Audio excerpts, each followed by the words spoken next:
Viewers, आज का important word है रैक। रैक का क्या मतलब है, आइए सीखते हैं इस छोटी सी वीडियो में। रैक मीन्स तबाही, बर्बादी, अजियत, मरोड़ना या शिकंजे में लेना।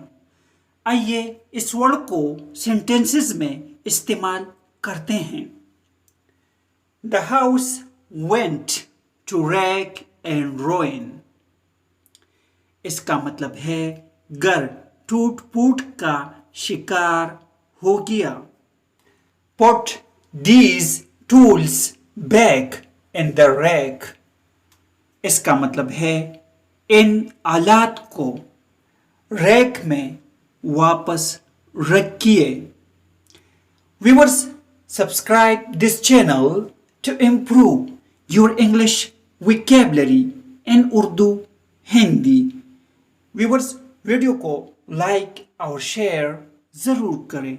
Thanks for watching this video.